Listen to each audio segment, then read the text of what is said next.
So I first gave a talk on this subject right here, and that was about 5 or 6 years ago. And so this is it's nice to be back with book in hand after all this time. So the book is Deliberative Peace Referendums. All right. So peace referendums.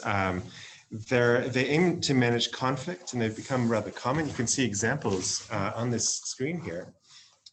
They've been held in countries, many countries around the world. Many more are planned, many more are likely as well. And in the ideal case, a peace referendum can secure consent for a peace settlement. So it can generate common sentiment between groups by turning directly to the people. It can limit the power of elite spoilers, perhaps.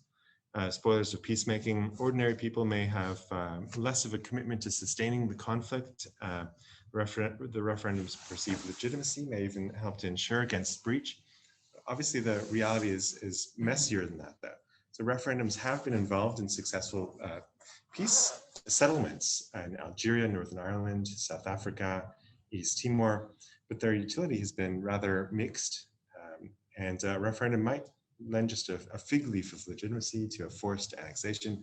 For example, ballot questions can mislead. There may be no neutral authority to administer the vote. Those in control can intimidate voters. There might be increased violence in the short term, even in a long-term successful referendum. So the campaign can provide outlets for divisive discourse. The referendum amplifies the voices of the many, but it doesn't necessarily quiet the sort of demagogic few. So in the book, we ask when, despite their risks, peace referendums can have useful roles to play. So what are the rationales and what are the prospects? So given that peace referendums are already so common, we think it's important that we avoid some of the missteps of the past. So it's inevitable, more or less, that these will run again. So what can be done in terms of good design? Well, good design certainly is not going to guarantee successful peacemaking. Nothing can guarantee that, but we do think that poor design can guarantee unsuccessful peacemaking, more or less. And so that's what we think justifies a focus on design of the referendum, and specifically design for deliberation. So many of the faults that we need to overcome in peace referendums tend to be faults of deliberation.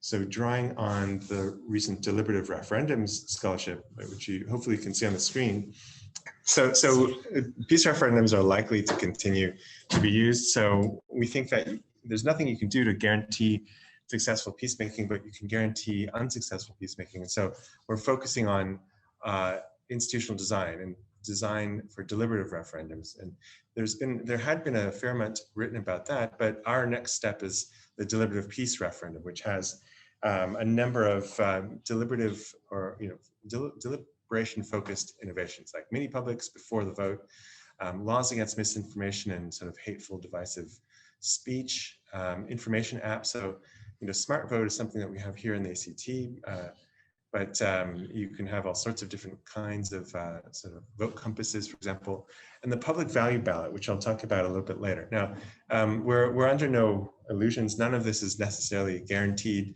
to succeed at improving the quality of deliberation in peacemaking. So we adopt the Fung formulation here, which is that we're not seeking perfection. We're seeking incremental improvement in a deliberative direction, which might hopefully at least lead to incremental improvement towards peacemaking as well. So now, what does that mean exactly? What are the benchmarks that we're seeking? So essentially, we've got a couple of them. So these are the two indicators of a successful peace process, according to our book. So the first one would be simply achieving settlement. So an agreement on how to settle intergroup differences and put an end to conflict. So that's the first step, and that's hard enough. But the second step is even harder, and that's actually having the agreement persist. So once you've got a settlement signed, how can it command adherence and resist repeal into the future for longer than a trivial length of time? So we make a number of arguments connecting deliberative peace referendums, DPRs, to each of these benchmarks. And this is grounded in deliberative democracy theory, constitutional theory, public reason, peace and conflict studies, other literatures, empirical sort of wide-scale studies, past cases, and so on. And basically no past case fits our model completely, but based on all of those sources, we have reached a model, this deliberative peace referendum model that we think, based on empirical clues of the past, is likely to be the most effective in terms of achievement and endurance of the settlement. So now, within each of those benchmarks, we have kind of a three-step argument that relies on public reason and what we call public value deliberation. So the steps are these. So first of all, we argue that public value deliberation is more or less required for peacemaking, not in every case necessarily, but we think in most cases. And what I mean by that is that settlement never really gets off the ground until we face up to the value differences that groups have when they're experiencing sort of wide-scale armed conflict. So this is a necessary but not sufficient condition, we think, in many cases. Finding a point of agreement between the groups in conflict and public values which are broadly generalized principles that most people can reasonably be expected to agree to, seem to us to be the only really plausible bases for agreement in many cases. And we're not the only ones to say that. So that first step is not really our argument so much. But you can see why this would be the case. So if you had a non-public value, such as belief in one's own religious truth, and you tried to share that or make that the basis for a peace settlement with another group that had another creed that defined it, well, you can see why that would never really work out as the basis for a peace settlement. A belief in one's own sort of superior normative position is never really going to be a particularly useful basis for peacemaking. And neither actually will something that's highly technocratic, where we're focusing on, let's say, constitutional or political institution technicalia, and we're not looking at the underlying values or value assumptions that the different agreements might actually express. So we need instead this sort of value basis, and we also need it to be public value and not non-public values. So to give you an example, the historian Thomas Hennessy says that for many years in Northern Ireland, quote, neither unionists nor nationalists could comprehend the other, end quote. So efforts at settlement yielded little progress as the leaders hashed out many different constitutional models like consociationalism, different forms of quasi-federalism, power sharing, and so on. And meanwhile, neither side really accepted the legitimacy of the other. This is Thomas Hennessy again. And sections of both sides were prepared to aggressively demonstrate the righteousness and moral superiority of their worldview through the use of violence. So technical constitutional solutions had for many decades been proposed, and they were the main sort of topic of debate between the sides. And for decades, they were simply unable to agree, in no small part, we think, and others think, because of that lack of sort of engagement with the underlying conflicts of value. So when there was genuine progress, finally, in the late 1990s, one of the reasons was the acceptance of the principle of plural claims to national recognition. So the two parties grudgingly adopted a binational conception of Northern Ireland, which tolerates distinct identities, overlapping geographies, and power. And that helped to impel the settlement process. This is obviously a simplified version of what happened. There was a document that ordinary people were asked to ratify in the referendum in 1998, and it began with the Declaration of Support, which is written in public value terms. So the agreement is couched in language of reconciliation, tolerance, mutual trust, human rights, partnership, equality, mutual respect, exclusively democratic and peaceful means. So that's the first step, that we need something like that. It's a condition precedent. It's a necessary but not sufficient step in a lot of peacemaking, not necessarily all. But if that's the case, so then the question is, well, who is better at what we're calling public value deliberation? And our argument, based on empirical evidence from people like Celine Colombo and Dan Cahan, is that non-elites are better at this, especially in the conflict setting. So, and this is counterintuitive to many people.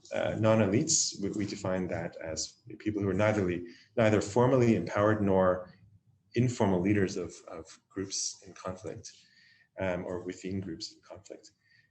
And those people are often the best at deliberating about public values, at least when compared with more elite public value deliberators. So, and if that's so, then that presents a sort of prima facie case for holding a referendum to reduce the sort of the relative weight of elite involvement and to elevate the average citizen in the process. But obviously, the referendum voter has a number of deliberative deficiencies in just the average referendum. Unless you help the voter, you're going to find that there are all sorts of flaws in the deliberation that you're counting on. And so this is what leads to our argument in favor of the deliberative peace referendum, that we need institutional design to support the deliberation so that we can be more assured that all sorts of flaws, such as sort of off the top of the head, thinking about how to vote, and divisiveness in public discourse can be suppressed to the, or replaced with something a little bit more deliberative to the extent possible.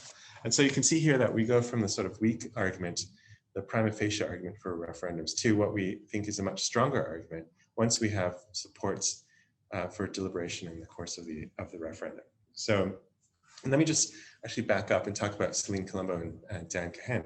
So Colombo found that in a study of referendums in Europe, education exerts a surprisingly small effect on people's ability to provide robust justifications for their political positions.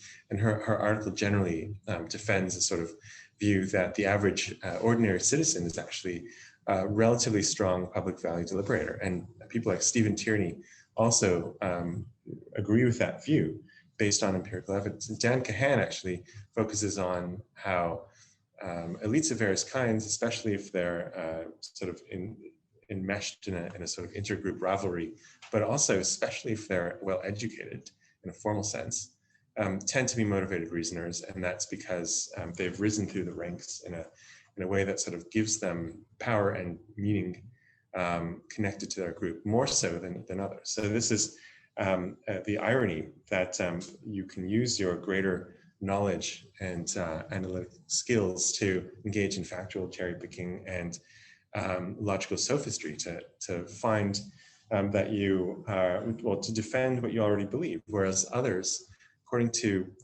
a fairly sizable part of our book, non-elite citizens are actually much better at thinking things through from first principles. And in the context of conflict, all of this is sort of especially true, we would argue, because it's the elites who are actually responsible for warfare often are insulated from the consequences of war, such as violence, economic collapse, forced migration, and so on. It's the non-elites in the situation who tend to be much more supportive of peacemaking. This is something that that I'll mention in a moment. It's surprising how much people really support peacemaking, even in Israel. Israeli citizens have been asked about this, and actually Palestinians as well are overwhelmingly in favor of peacemaking in a way that is surprising to the sort of more cynical media or sort of political elite group, and so that's going to be important in just a moment. But let me then start to talk about deliberative peace referendums in a little bit more detail. So I mentioned the public value ballot. Actually, I'm not sure if I mentioned that. So let me mention that here. So this is our key proposal.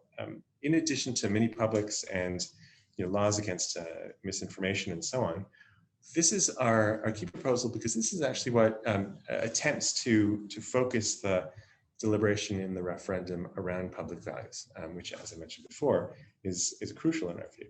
So the ballot has two parts. It starts with a list of broadly generalized value propositions, or public values essentially, that voters may reasonably be expected to support. And they're asked to rank these in order of preference. And that will likely have an effect on their ultimate sort of decision about, for example, whether to approve a mandate to pursue peace or to approve an already signed peace settlement. And for that, we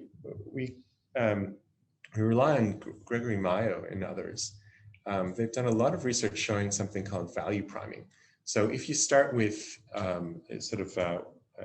other regarding public values that sort of enhance your sort of openness to others, then down the ballot, so this is on opinion polling, they find that the answers that you get for more concrete questions, such as the bottom ones here, the mandate or endorsement, tend to be much more sort of, well, much less selfish, much more public spirited, and so on. And so conversely, if you start with a set of questions like, you know, something like American exceptionalism is a value that we ought to support, then if you're asking American voters, then they're going to have a much narrower view when it comes to the more concrete questions there. So the first possibility is that through this sort of value priming method, you might actually be causing people to change their minds simply because of the ballot, but we don't. So I guess the crucial point is that we don't actually rely on that. We don't think that that's necessarily going to happen. So that would be, I think, a very optimistic perspective. What we do rely on is a less optimistic, but still optimistic perspective, which is that having a referendum, if it's well designed, might expose pre-existing agreement in a society. I mentioned that pre-existing agreement is often surprisingly there, even in places we wouldn't expect. So, for example, if you look at these results, in Algeria, 75% of French voters, South Africa, 68.7% of white voters. So what's significant there is that it's not, the first vote didn't even include Algerian voters. The second vote didn't even include Black voters. So these are the groups who you would expect would be much more resistant. And in Northern Ireland and Ireland, you can see overwhelming support for peacemaking. And the significance of that, well, there are a few ways of looking at the significance of that, and I'll talk about that now. But let me just focus on South Africa for a moment. Even among groups in conflict, there might be that general sort of area of agreement on the need to replace the status quo with a constitutional settlement and to secure peace. There may even be some broad terms of agreement about the substance of settlement, such as equality, for example. But it may not have been visible or even widely widely believed had the referendum not run, to sort of expose and also to formalize that agreement. So in those cases where even in those cases where only very few people change their minds according to sort of Mayo style value priming effects, even if that didn't happen, what we would possibly find, in some cases at least, is an exposure of a pre-existing underlying agreement. So in this case, you see F.W. de Klerk, who wanted a mandate to end apartheid. So those in his party thought that it was possible that he might get a bare majority. So they were all very surprised at the 68.7% vote in favor on the part of white South Africa. And the consequence, one consequence here, was the public visibility of an existing overwhelming majority sentiment in favor of peacemaking. So now back to this. Remember, we've got a couple of benchmarks, a couple of ways in which we want to be certain that peacemaking is happening. So the first one is simply signing an agreement. Now, if we expose a pre-existing agreement, then we might actually be closer to the first benchmark, settlement achievement. So the referendum shows that people are in agreement in the broader society. So if it's a well-designed and executed DPR, Deliberative Peace Referendum, then it might reframe deliberation to make that even more likely, because what we're looking for is to give people something to vote on that they can agree on. And as I said, public values tend to be the place where agreement is most likely. So now in the book, we spend a good deal of time talking about that first benchmark, but I want to focus on the second one, which is even more problematic, or more difficult to achieve. So settlement endurance.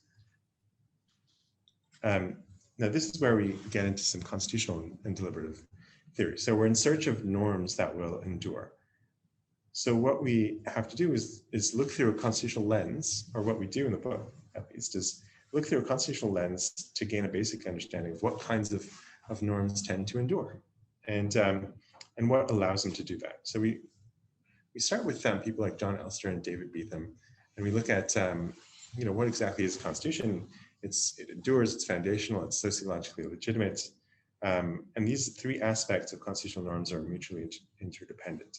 So a foundational norm has to be enduring, because if you were cycling through different foundations, then it wouldn't really be, a foundational norm worth its salt. It wouldn't particularly function as a foundation. And also, endurance and foundationalism are dependent on sociological legitimacy. So endurance in practice and a norm being foundational in practice requires sociological legitimacy, broad perception that it's legitimate, that it's worthy of following that norm. But then conversely, sociological legitimacy might follow from an experience of a norm having endured and being foundational in practice.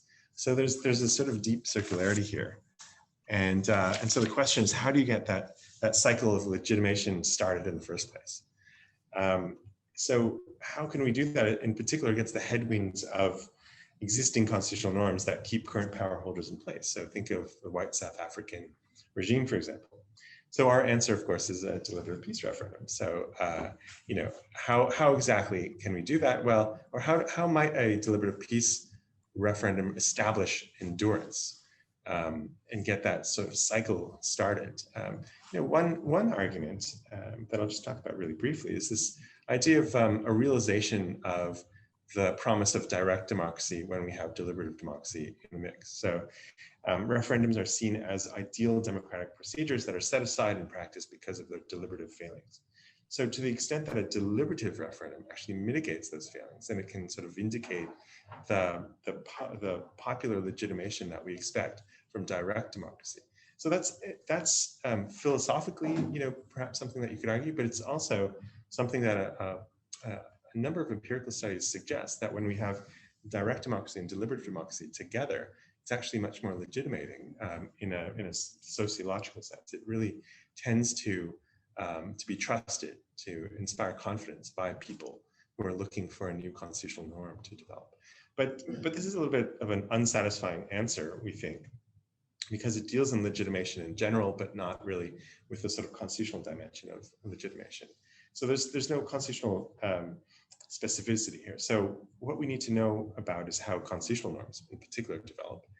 And now a key point that we tend to see, for example, John Kerry says this, is that constitutional norms have to be discrete and exclusive as against all others. So he says the primary job of constitutions is to resolve intractable coordination problems. For example, how political actors with diverse interests might contest for political authority on a regular basis without mutual destruction. So coordination of equilibria requires stable mutual expectations among actors. Now, a constitutional norm's overarching objective is to organize an ordered system. So it has to be fundamental, and that means that it's got to be the linchpin among a number of different rules in the society, and it's got to effectively serve in that role. So constitutional norms have to be relatively few and discrete. They've got to be capable of clearing the field around them of other norms and to guide actions solely along those cleared paths. So that's another way of saying some of this. So we're in search of discreteness and exclusivity.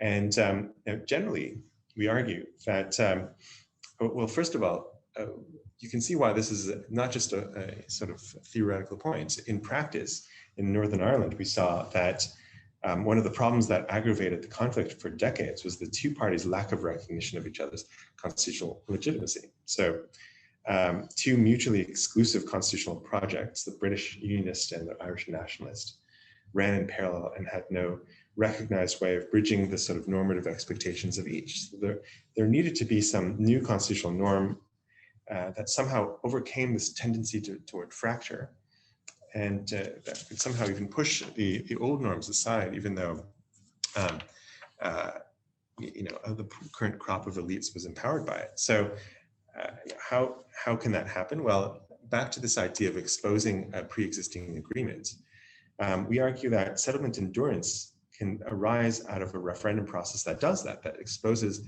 a social agreement. And that suggests that a society has coalesced around just one norm or set of norms out of all the possible contenders.